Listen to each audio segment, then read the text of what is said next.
Hello there and a warm welcome to Business Today. My name is Ronah Nahabwe with Winnie and Nakawuki in the sign language. We hope that you had a wonderful day, and let's now have a look at our first story. With the aim of protecting consumers, members of parliament from the Committee of Tourism, Trade and Industry have decided to bring a private member's bill called the Consumer Protection and Management Bill, which they say will be good of every Ugandan. Let's have the story. The country saw an increase in inflation during and after the COVID pandemic, which has not yet decreased. Fuel, transport, sugar, soap and food products were among the affected items, and some people who could not afford them chose to forego them. The committee's leader, Winnie, claims that this law aims to shield customers from such unscrupulous pricing, particularly during the times of need. We're also going to protect our consumers from predatory pricing. You are aware that during Christmas, some of the buses increase prices of transport. You are aware at times people take opportunity when there is scarcity of fuel to increase the price of fuel. We're also aware during COVID, everyone was a witness, private hospitals increased the cost of treatment. According to Winnie, there are numerous laws that protect consumers, but they are dispersed throughout various acts and are difficult for the average person to understand, making it difficult to obtain redress in the event of an issue. This law, on the other hand, aims to protect consumers from buying goods that are substandard, misleading or fraudulent, because customers always come first in any business. So it is very hard for someone to have a contract. Therefore, it is very hard for someone to get redress under the existing laws. So the Trade Committee, under Rule 159, has decided to come up with a private member's bill entitled the Consumer Protection Law. This bill, amongst others, has a sole purpose to safeguard the consumers from purchasing goods and services which are defective, deceptive, or fraudulent. According to the MPs, Ugandans have been cheated for a long time and have nowhere to turn to confront the frauders. Nevertheless, this measure would serve as their defense against such individuals. You have consumed meat that has been contaminated. You develop challenges, but where can you find redress? You find schools opening, and it is when taxis and buses are increasing fares. And then you ask yourself why? When you have many people going back to school, why shouldn't you even reduce it? Because you have more customers. You saw what happened during COVID, that hospitals would charge up 200 million. It is unfair, but you have nowhere to find redress. We have fake available products in the market. A majority of the consumers are using these products, and it has caused a lot of hazards, both medical health hazards and also other hazards to human beings. I think this bill will also help Uganda to stop being a dumping center, because many Ugandans and many traders have made it a policy to bring the cheap things that they can sell to people cheaply, which are also poor quality. So Uganda has often been a dumping center for most of the poor quality products. We are going to set up a price review board. No one will be able to set up his or her own price without justifying as to why and how he got to that price. This is the only way we can control and regulate the cartel pricing or the predator pricing that is ongoing currently in the economy. Samla Hanifa, Smart 24 TV, Business Today. Thank you, Samla Hanifa, for that report. Now let's have a look, let's look at clean energy transitions. Through the Ministry of Energy and Mineral Development, Total Energies Uganda and the government of Uganda have signed a solar project agreement that might lead to the deployment of 120 megawatts of solar photovoltaic technology. With this agreement, Total Energies EP Uganda and the ministry will work together to ensure the nation's energy transition and security comes to place. Let's have the story.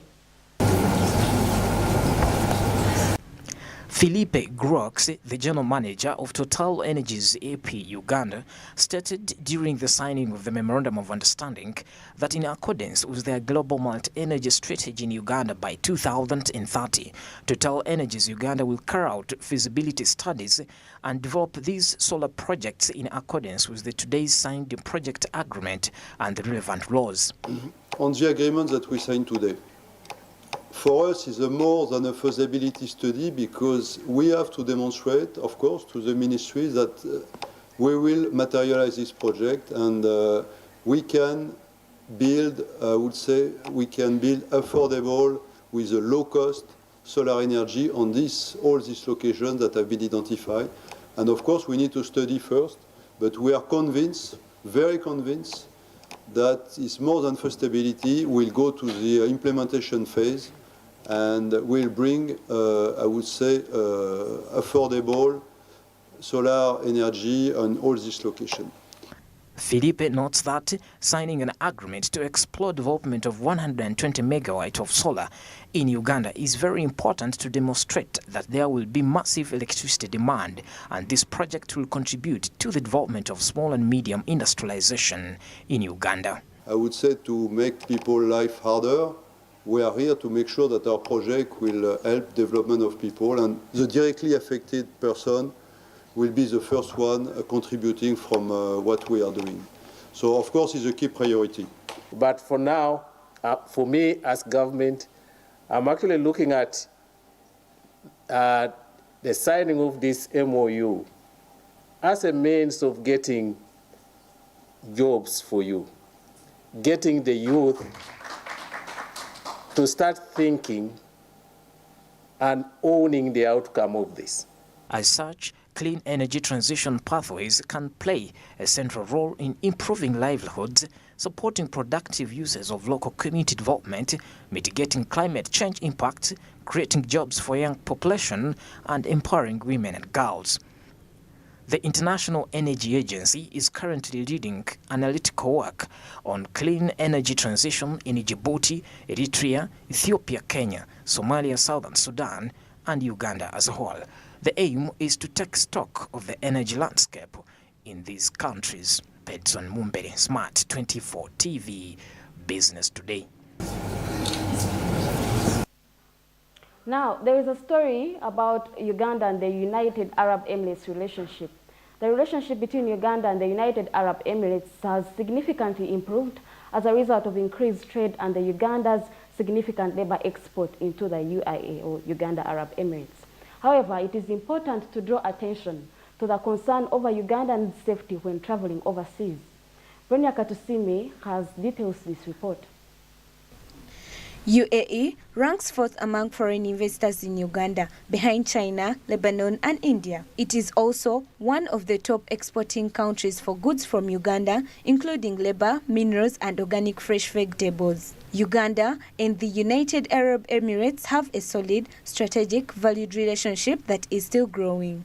With the UAE, Uganda has signed a number of agreements and is currently negotiating others. It is a strong relation and it has been growing from strength to strength because now we have about 4 agreements that promote or protect business between Uganda and UAE. In February 2019, we signed an economic cooperation agreement, but there are also 2 others that were signed before, avoidance of double taxation. If now you're Ugandan and you have a business in UAE and you're already taxed here, you don't have to be taxed again in UAE. The same thing when an Emirati or person from UAE comes to do business here. They are protected against double taxation and also avoidance of protection of investments. As more young people travel to the Middle East in search of work, Uganda might be depriving itself of the best workforce. Labor externalization had a number of drawbacks, even if it was one answer to increased unemployment. Stakeholders warn Ugandans on the necessity of making sure those leaving the house are protected from con artists and acknowledgeable. Since UAE has also amended its labor policies, they need also to go back and revisit these policies, these MOU terms, to see where or how best Ugandans can be protected, or even Africans at large, to see that these, because the rules will not only affect the Africans, I mean the Ugandans, but also Africans. And in the current amnesty, you've seen African countries suffering. What we propose actually, Uganda may go as a state, but Africa uniting to go back again as a state to the GCC is far better than going single. As a country, first of all, we should focus more on externalizing skilled or professional labor, because they are someone, first of all, the pay is high. Number two, you find that they work in public places, so the companies are governed by international law, international standards and rules, like on protection of human rights, the image and the rest. But for domestic workers, yes, I would say that there are those employers who employ domestic workers and are good. Like, for example, you must have heard of a story of one Emirati man known as Karit, who is a YouTuber. Additionally, Zake, the ambassador, keeps urging the business sector to utilize these helpful tools to encourage trade and investment. Dubai apparently, or UAE generally, has become the #1 leading market destination for Ugandan products. And when I talk about products, we have minerals and metals, precious metals, but also agricultural products, which comprise 50%. So since Uganda is predominantly an agricultural country, the farmers, the exporters can take advantage of this market, because it's easy to access this market as long as you can sustain the supplies in terms of quality and volumes, quantities. Uganda should use the opportunity of the improved trade for further development. Bronya Katsime, Smart 24 TV, Business Today. Moving on, households using charcoal as their main source of fuel should brace for harder times as the price of commodity continues to shoot through the roof. In most urban centers in the central region or districts, charcoal prices have increased from 45,000 per piece to between 60,000 and 80,000, depending on the quality of the past couple of the months. Let's have the story. The demand for charcoal is very high, especially in major cities and towns like Kampala, Mbarara, Fort Portal and Gulu. The reason for this is that a large portion of the population in these areas consumes roasted meals, including fish, corn, plantains, and all other kinds of barbecues. Some charcoal dealers blame the situation on the current downpour in some parts of the country, which has made roads in major charcoal producing districts impassable. Ndowooza tulwakubanga n'amafuta ga bbeeyi n'ekirala. I think because fuel is expensive. Then the rains caused rivers to flood, and then also the roads are slippery, but also the trees are scarce because the suppliers say they fetch charcoal far from the urban center. By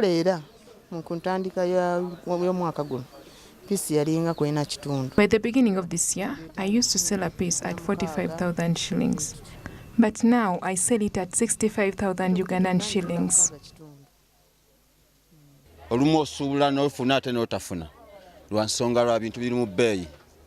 Everything is now expensive, just like charcoal is expensive, even fuel is expensive. What I can tell you is that we suffer losses. Right now, we get charcoal from Kakoge, but trees are also scarce, plus we are always arrested if we are found cutting down trees. In short, charcoal business is now a crime. I sell a piece at 80,000 shillings. Others attribute the scarcity to the increasing export of charcoal to the neighboring countries like Rwanda and Kenya. It is also said that both district forestry and National Forest Authority officials charge a lot of revenue on charcoal, which makes the commodity expensive. In some districts, NFA charges 5,000 Ugandan shillings as revenue before it is transported to any destination. And when the tax is added to other expenses, including labor and transportation, the trader ends up making no profits. To conserve the environment, the State Minister for the Environment recommended Ugandans to switch to using renewable fuels like gas, saying that the public also requires a lot of sensitization. We have the briquettes which are coming on. We encourage the youth to have the innovative mechanisms we are funding these innovations, you know, and the biogas, transfer technologies. There are quite a number of them. And then the biggest problem is sensitizing our people to go green in their undertakings. Because there are people with the mindset. There are some people who will tell you food cooked on the electricity is not nice. The matoke needs to be on firewood, you know. So there's also a lot to sensitize our people to understand these things. But it is true that we should be moving away from charcoal. But on top of that, as a country, we are considering to reduce even the cost of the electricity. We have in the offering our gas, you know, that those are things we are talking about. Should our gas remain in the ground? We need it. So these are things we have the potential. It might not be already right now, but that one is the way we think can help us solve this problem. More than 90% of Ugandans use wood to cook, with the urban population primarily using charcoal and the rural population primarily using firewood. From 24% in the 1990s to only 8% today, the country's forest cover has decreased. Uganda is anticipated to lose all its forest cover by 2050 if deforestation continues at the current rate. Monica Nabyonga, Smart 24 TV, Business Today. Thank you, Monica Nabyonga, for that report. Now, speaking of renewable energies, there's a story about funding of renewable energies. 2,000 people from the commercial sector, civil society organizations, developing partners, and the energy sector gathered to discuss how to further the promotion of renewable energy for sustainable development. Now, a segment of the platform dedicated to exhibitions allowing both domestic and foreign actors to promote their goods and enhance their business-to-business interactions. Let's have the story. The term energy transition describes the movement occurring within the global energy sector from fossil-based energy production and consumption systems such as oil, natural gas, and coal to renewable energy sources such as wind and solar energy, as well as lithium-ion batteries, among others. Energy transition, regardless of the abundance of energy resources, funding severely hinders rising economies. Most of our electricity is produced from renewable energy sources. With our development partners, we are looking at how best we deploy renewable energy technologies. Now, renewable energy technologies are clean energy sources. These include hydropower, solar power, geothermal. We also look at now green hydrogen. Basically, we break down water into its components, hydrogen, and then put away the oxygen, and then you have green hydrogen that you can use for many aspects, including what we call as a reducing agent for the iron and ore industry. So renewable energies will play a key role for the future of our energy security. Today, as representatives from various foreign missions trying to accelerate the energy transition participated in panel discussions. Norwegian envoy to Uganda claims that the country has set aside $1 billion for investment guarantees, which will significantly increase investment in the area and throughout Uganda. We are working on a facility that we will probably introduce in Sharm el-Sheikh to mitigate the risk of climate-related investments in developing countries. Our plan is to set aside $1 billion for guarantees. If private companies find it too risky and don't want to go into a market like Uganda, this facility could actually guarantee some of the investments if they go wrong. This would make it more or less risky for Norwegian firms to actually engage here. And I think also the UK is working along those lines. So beyond assisting the business sector and Makerere University in improving their capability for renewable energy, the Swedish Embassy in Uganda plans to make Uganda the first sub-Saharan nation to have a floating solar system through a feasibility study. Reliable energy, it's important to have a holistic approach and to involve stakeholders at all levels. And we are very pleased that we support programs that brings a variety of actors together, including from the private sector, and actors that share a common objective and to ensure that energy is used more efficiently. And maybe some of you may know that we also signed a memorandum of understanding with the government of Uganda for cooperation in the energy sector. And to just give you some examples, we have several capacity building programs ongoing where staff in the energy sector are trained in renewable energy and energy efficiency. Last week, actually, the SNV launched a program called Inclusive Markets for Energy Efficiency in Uganda, and we committed around $9 million in funding to this program, and it's in collaboration with Makerere University and the Private Sector Foundation Uganda.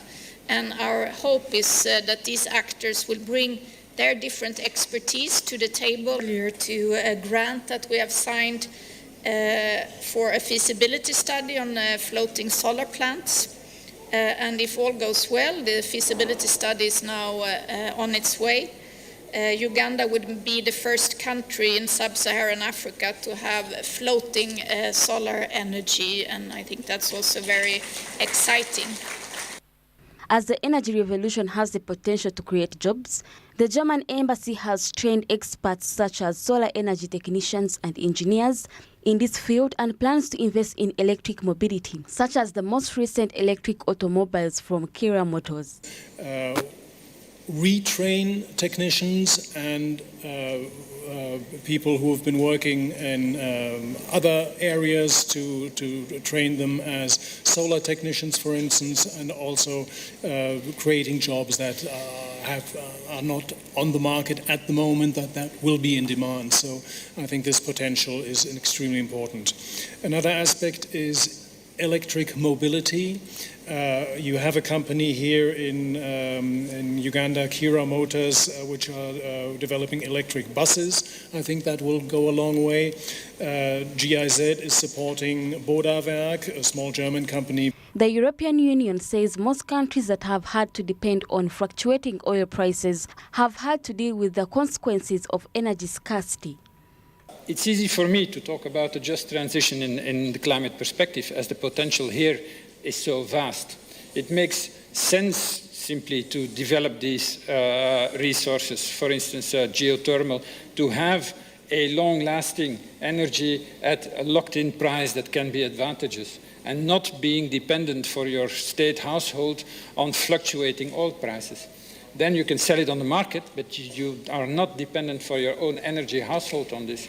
And one of the major obstacles for these investors is the risk associated with the nation's inadequate infrastructure, but the permanent secretary claims that the funds set aside for capital development have been effective. This capitalization company already has a running portfolio with quite some money on their books in terms of their asset value, so that fund, there's funding already. Through this World Bank project, we are just injecting additional funding. It's about 69 million US dollars. I would say between 60 to 70 million US dollars. We prioritize it through the different projects that we are undertaking. So if there's going to be an opportunity for investment, it will be a project we've packaged. We will go through the standard competing process, and then a company that is interested and meets the criteria would then be able to invest in such a project. However, through the Uganda Energy Credit Capitalization Company, we have put aside credit funding that can be accessed through the private financial institutions and a number of energy service providers. So Uganda is endowed with renewable energy sources across the country, and it's our responsibility to ensure their sustainable utilization. Ronah, Nahabwe, Smart 24 TV, Business Today. Business Today will now take a short break, but we will return with proceedings from the COP27 and a new law to standardize the labor externalization. Please don't go away.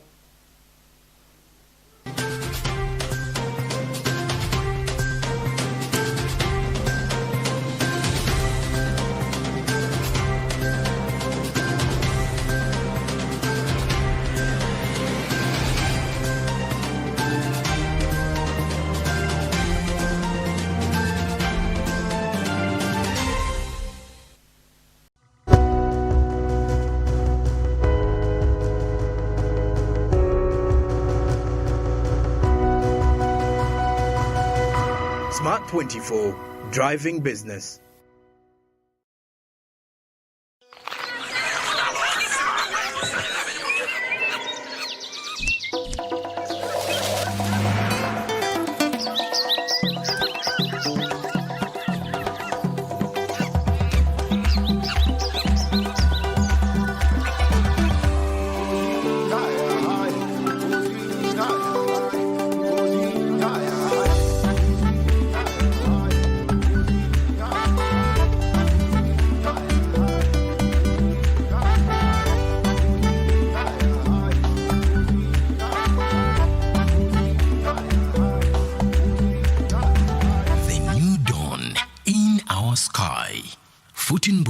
The taste of Uganda in a new international park.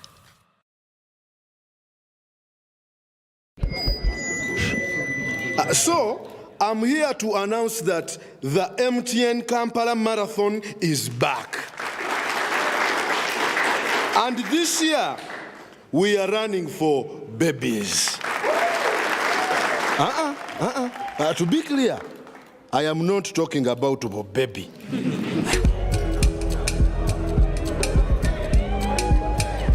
No. And neither am I talking about to be baby.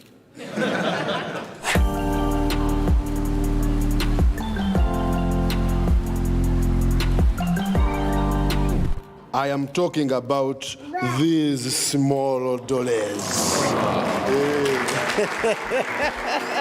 Run for babies in the MTN Kampala Marathon on Sunday, 20th November 2022. Dial *165 *77# or use the Momo app to register.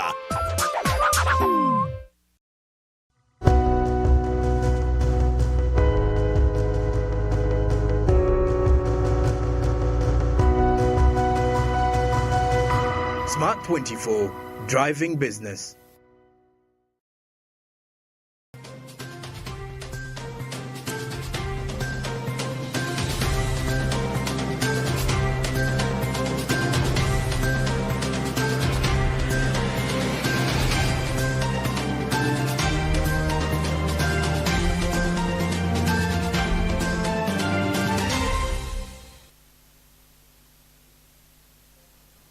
More in the news, let's look at the 27th Conference of Parties. About 200 nations are expected to attend the COP27 to propose their carbon emission reduction strategies. It is anticipated to significantly advance the efforts to stop tropical deforestation and the ability of terrestrial ecosystems to absorb 25% of greenhouse gas emissions, makes them crucial in the fight against climate change, and the conference will take place from November 6th to 8th in Egypt. Martha Nimsima has details this report.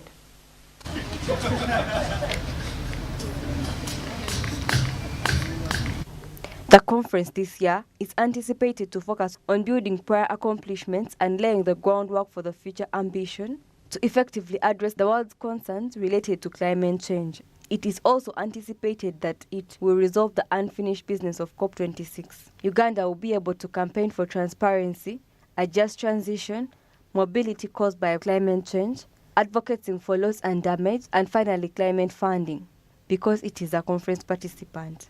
Climate funding is anticipated to cost 100 billion Ugandan shilling and be provided as a grant in order to help the country's environment and climate developments.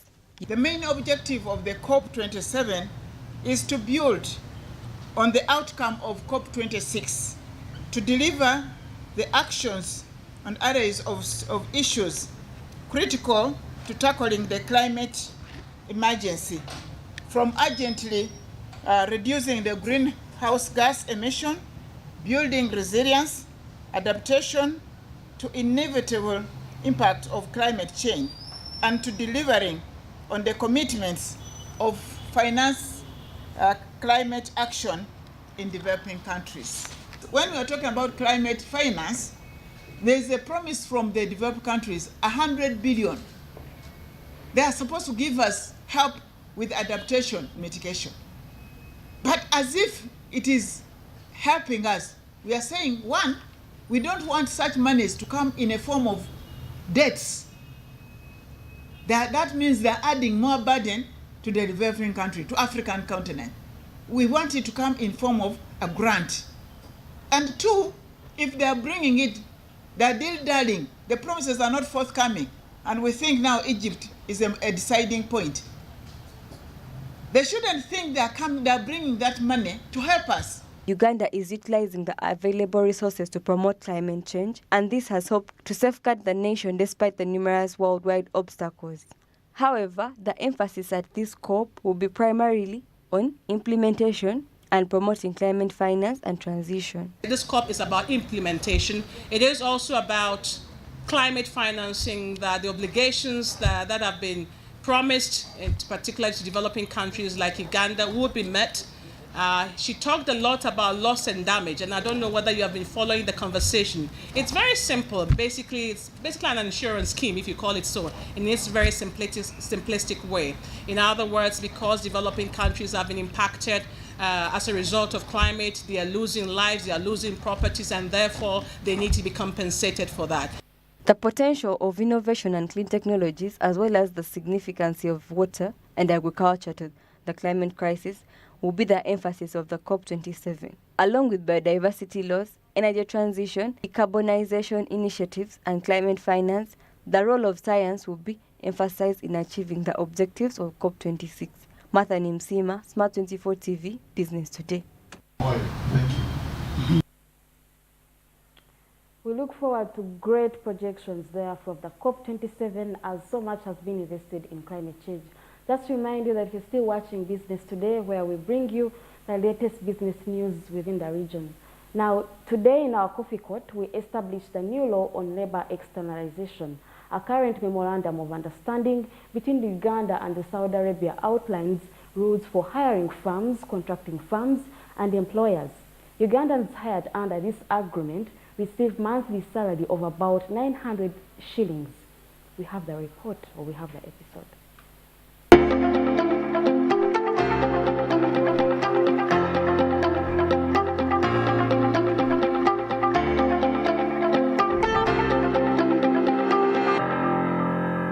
Well, as a mechanism of dealing with unemployment in this country, the government of Uganda approved labor externalization as a strategy of fighting unemployment.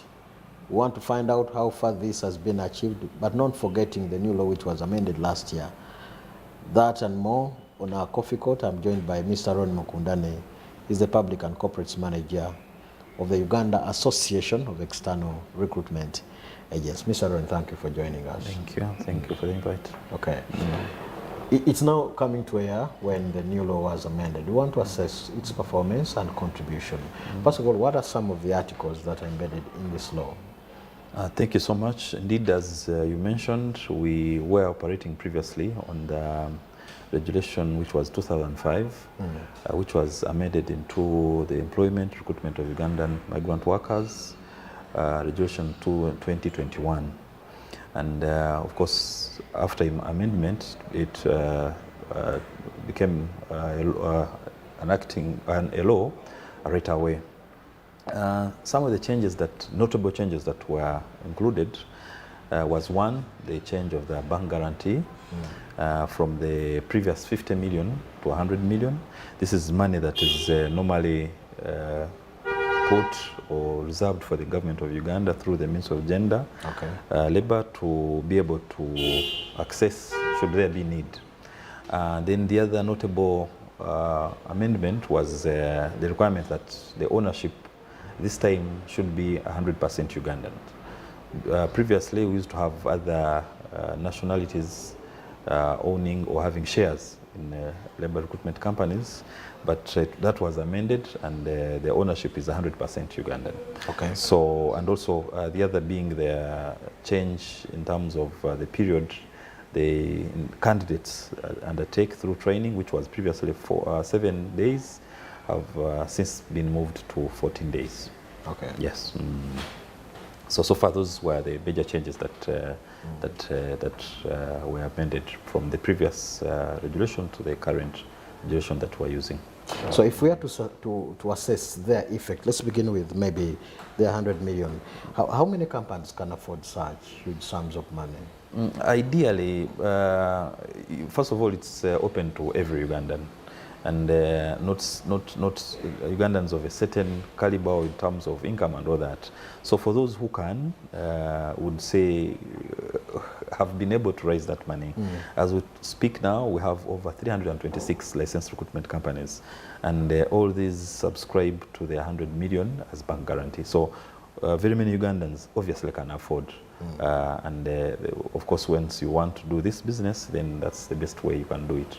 Do we have cases of companies that have actually closed because of these sums of money? Because it's not very little money.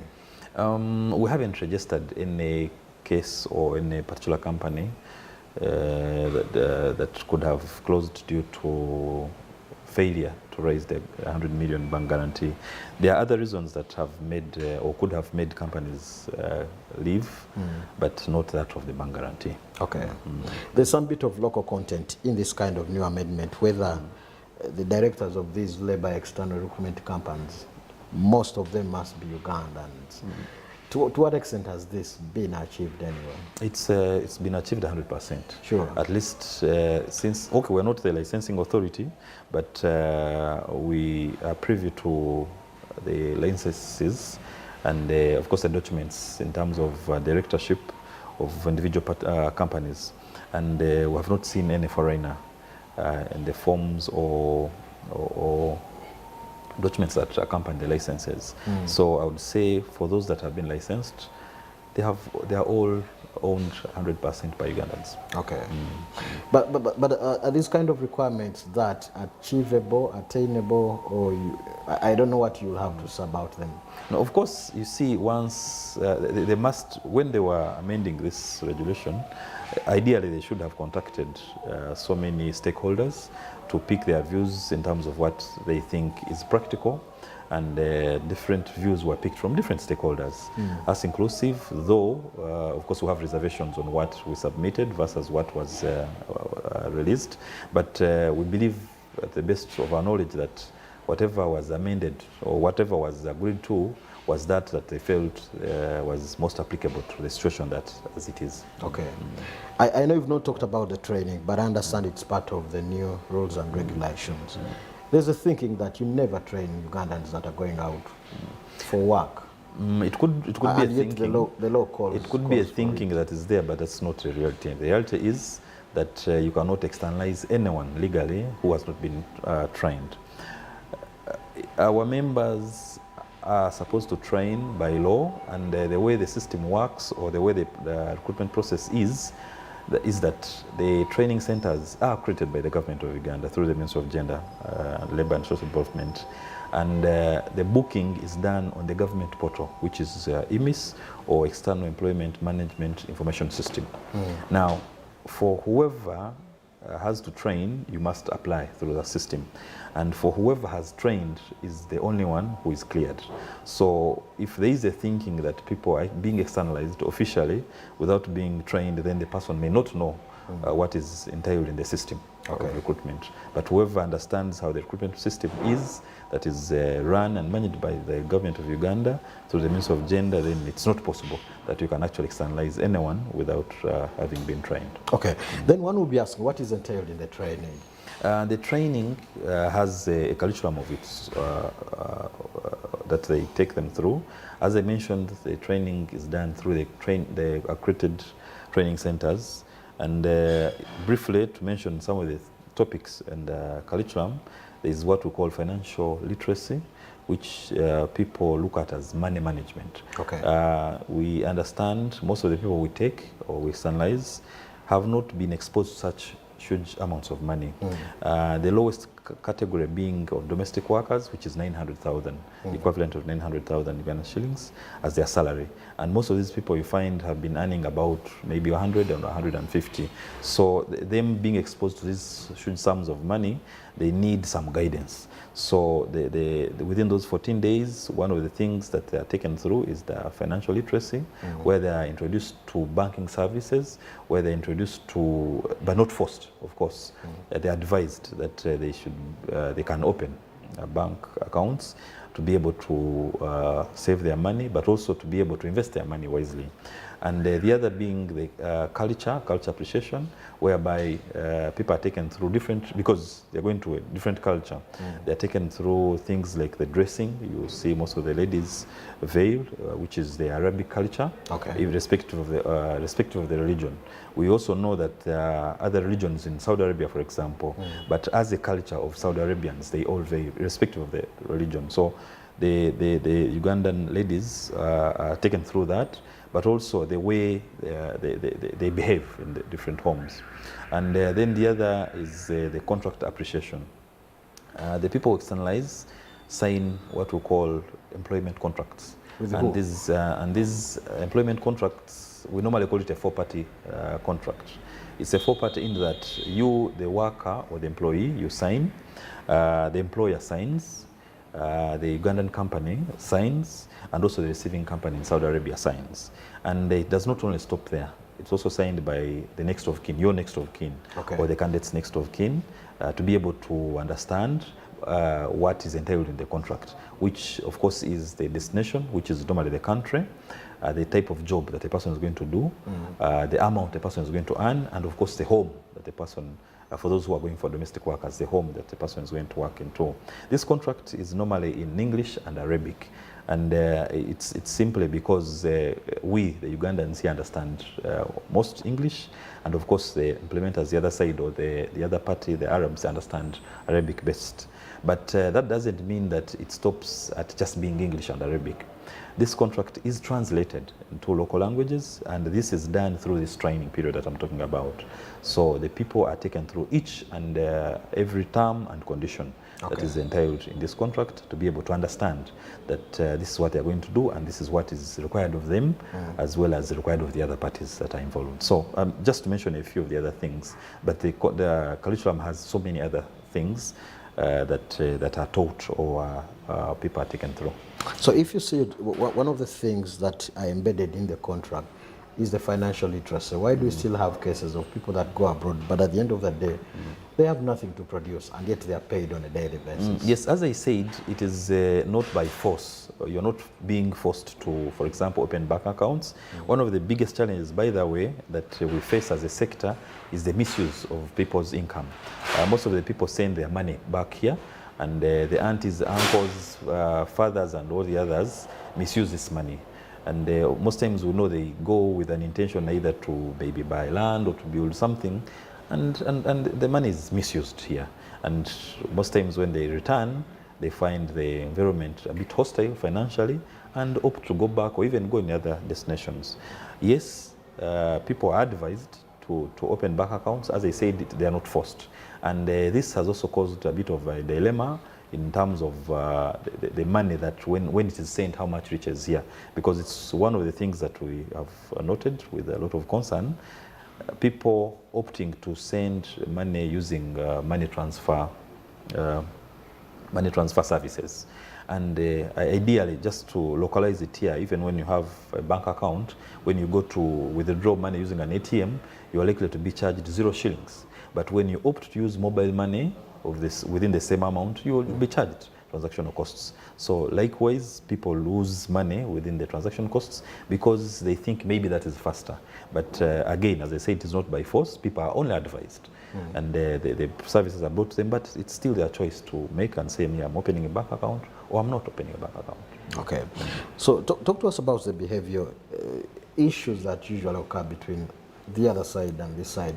You train these workers, but the other side is not trained.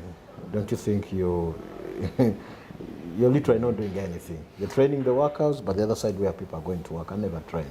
No, the worker, of course, you the employer, ideally, the employee is expected to provide certain knowledge in terms of what work he or she is going to do. I have not seen in very many places where the employer is trained on how to utilize the services of an employee. However, these particular scenarios, of course, or this particular sector is a bit unique. What is normally done is that the employer, the other side, is taken through, of course, also the contract to understand his or her obligations as the employer. What are you supposed to do? What are you supposed to provide? And most times these are done, but of course, being a sovereign state and most of this being done based on the bilateral that the two governments signed, you expect that the other state, or in this particular case Saudi Arabia, to be taking it on upon themselves to ensure that its citizens, who in this case are the employers, to ensure that they meet their side of the bargain. So in case there's breach of contract, what do I do as a worker? The contract can be breached by both parties. It can be you, the employee, as well as the employer. But also the same contract gives provision for termination. Maybe I should start with that. It does allow that, yes, it's a 2 years contract, but it does allow that when you feel you are not comfortable because of different reasons, you can terminate. And it does mention the conditions under which you can terminate. It talks of the notice, which is normally 3 months, that you give notice, but if you wish not to stay within that period of the notice, you can terminate immediately, but pay the equivalent. And the same way you'll be able to pay your return ticket. But that is you as the employee. But also the employer can terminate, can opt to terminate your services, and on different grounds, ideally. But when he or she does terminate the contract, the employer is supposed to provide the return ticket as well as pay you for the period in the same way.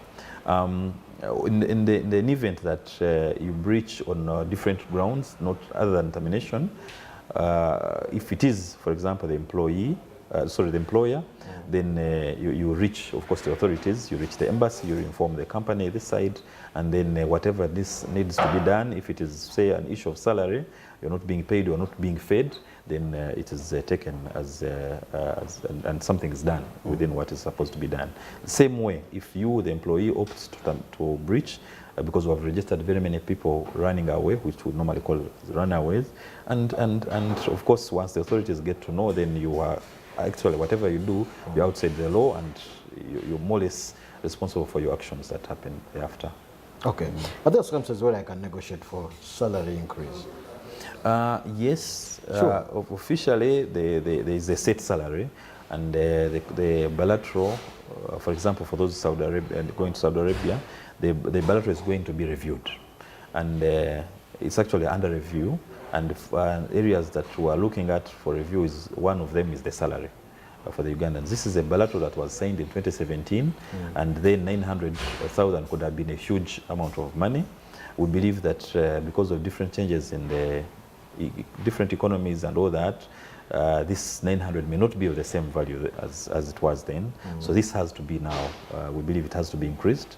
But individual people have had their salaries changed or increased because of how they have worked with their employers, and you, like any other place, you can, depending on how you practice your work, you could negotiate and have your salary increased. But officially, it's going to be, we believe it's going to be increased through the review of the bilateral. Areas you think that needs a because any law matches, it may be good, it may have issues.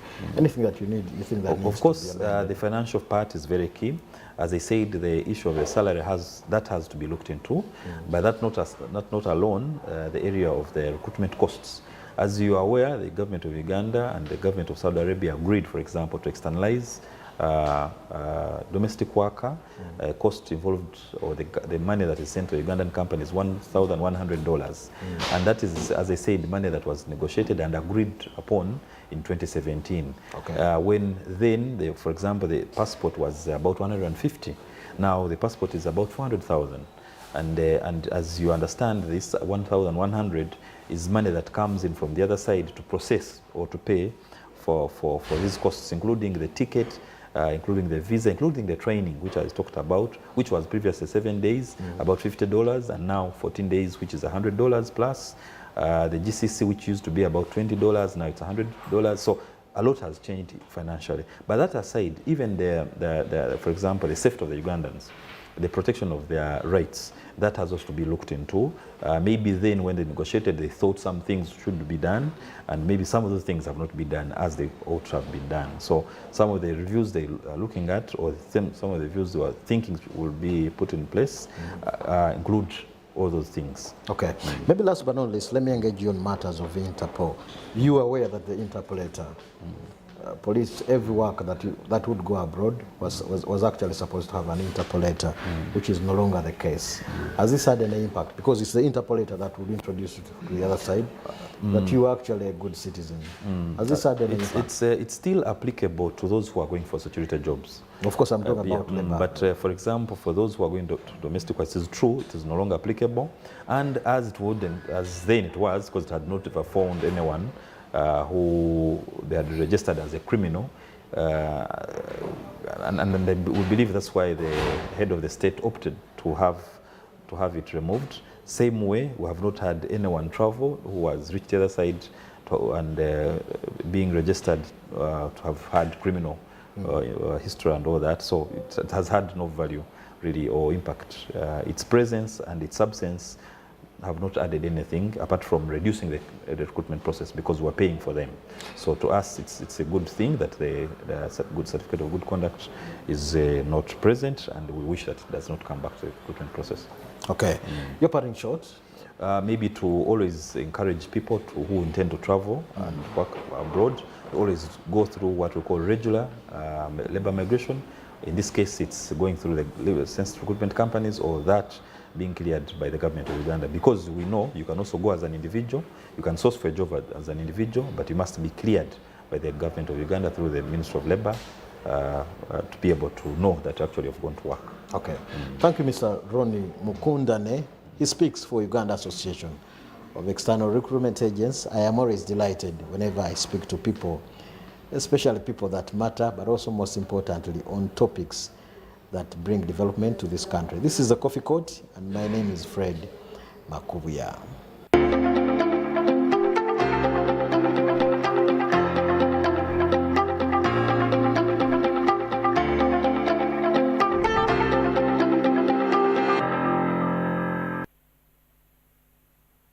Thank you, Fred, for that insightful conversation. We definitely hope that the new guidelines will be able to streamline the operations within the labor export companies. Business Today will now end here, but we do have a stream live in case you missed it at Smart24 TV on YouTube and more other updates on Twitter as well. Need I remind you that there is a business edition that comprises of all the stories that made the week, the top stories.